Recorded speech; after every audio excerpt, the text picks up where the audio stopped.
Seorang laki-laki menikah. Ia dianugerahi beberapa orang anak laki-laki, tetapi lama-kelamaan laki-laki itu ingin menikah sekali lagi dan punya istri dua. Akan tetapi ia takut istri pertamanya tahu, lantas meminta cerai, dan ia tidak bisa lagi bertemu dengan anak-anaknya. Maka suatu saat ia pun melangsungkan nikah siri dengan seorang perempuan yang tidak diketahui oleh istrinya. Ia tidak memberitahu pernikahan siri ini kepada siapapun.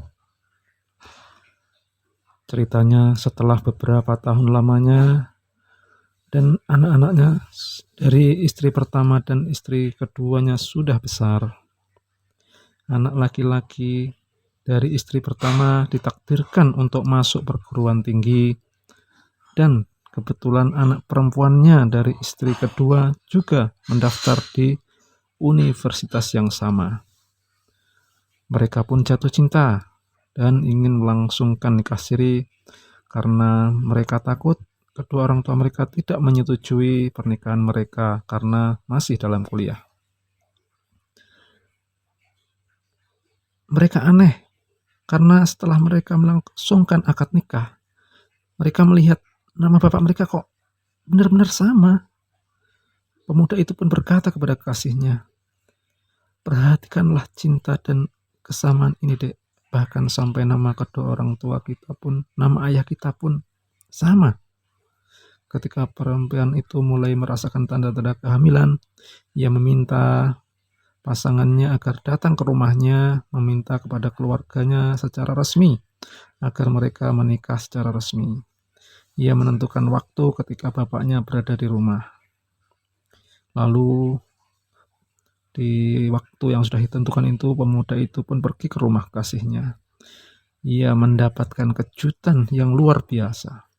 Belum sempat ia mengetuk pintu, ia dapati bapaknya sendiri yang membukakan pintu. Lalu ia bertanya dalam hati, "Apa yang membuat bapak saya berada di sini? Apakah kekasihnya ingin membuat kejutan dengan meminta bapaknya datang? Tidak. Lantas apa yang sebenarnya telah terjadi?"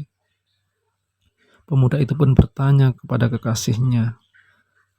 Lalu ia pun memberitahukan bahwa ia adalah bapaknya juga. Ketika pemuda itu mengetahui kisah yang sebenarnya, lalu ia pun frustasi, putus asa, dan melompat terjun dari lantai atas rumah, dan ia mati bunuh diri.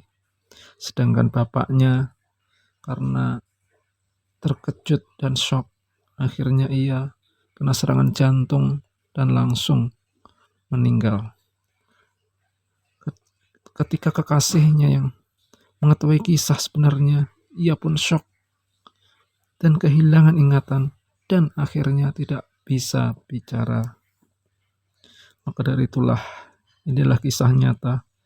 Itulah akibat menyakitkan yang dirasakan setiap orang yang menolak syariat Allah. Maka untuk menghindari hal-hal yang demikian, maka dari itu jangan berbuat kejahatan kepada pasangan kita ataupun kepada istri atau suami kita. Demikian cerita yang diambil dari kisah nyata dari negara Irak. Semoga cerita ini menginspirasi kita untuk menjadi yang lebih baik. Terima kasih.